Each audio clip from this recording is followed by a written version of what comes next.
Hey guys, তোমরা সবাই কেমন আছো? দেখো আমি চলে এসেছি আজকে একটা রেসিপি নিয়ে। তো তোমরা দেখতেই পাচ্ছ আমি ফার্স্টে আলু কেটে আলুগুলো ভাজা করছি।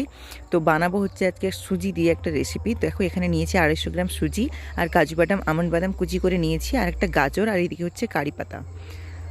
তো দেখো এদিকে আলু ভাজা হচ্ছে, আলু ভাজা হতে হতে আমি গাজরটাকে গ্রেট করে নিচ্ছি। তো একটা বড় সাইজের গাজর হলেই হবে। তো দেখো একা হাতে ভিডিও করলে যা হয় অবস্থা, একা হাতে রান্নাও করছি আর ভিডিও করছি। তো দেখো আলুর সাথে আমি কাজু বাদাম আমন্ড বাদাম দুটোই দিয়ে দিয়েছি, দুটোই একসাথে ভাজা হয়ে যাবে, তাই জন্য ভালো করে ভেজে নিতে হবে লাল লাল করে। তো দেখো আলু ভাজা প্রায় কমপ্লিট। এবার আমি তুলে নিচ্ছি। এবার দেখো কড়াইতে আমি অল্প করে একটু তেল দেব সুজিটা ভাজার জন্য। তো দেখো সুজিটা আমি কড়াইতে ঢেলে দিলাম। এবার ভালো করে লাল লাল করে ভাজতে হবে যাতে সুজিটা ঝরঝরে থাকে। তো দেখো লবণও দিয়ে দিলাম পরিমাণ মতো।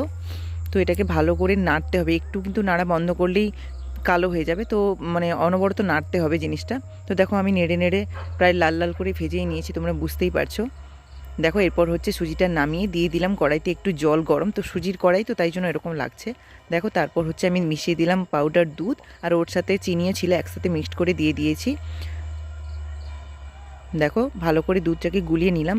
এবার দুধটাকে ভালো করে ফুটতে দিতে হবে। এর মধ্যেই দিয়ে দিলাম আমি গ্রেট করে রাখা গাজর।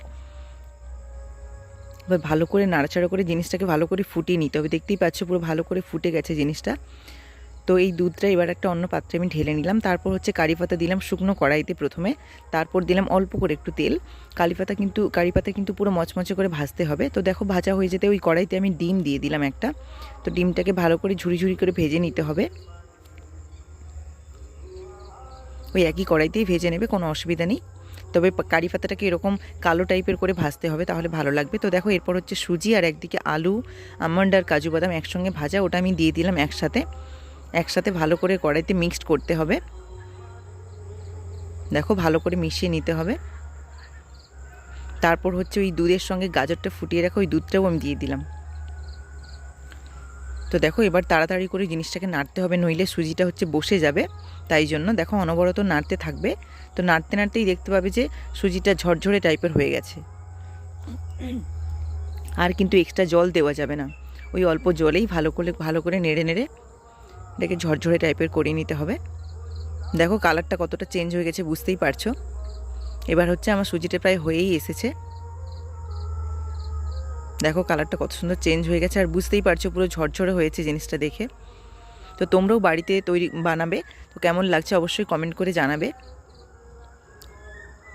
দেখো এদিকে আমার রান্না প্রায় কমপ্লিট। দেখো কত সুন্দর হয়েছে দেখতে। দেখো প্লেটে সার্ভ করে নিলাম। এবার খাওয়ার পালা।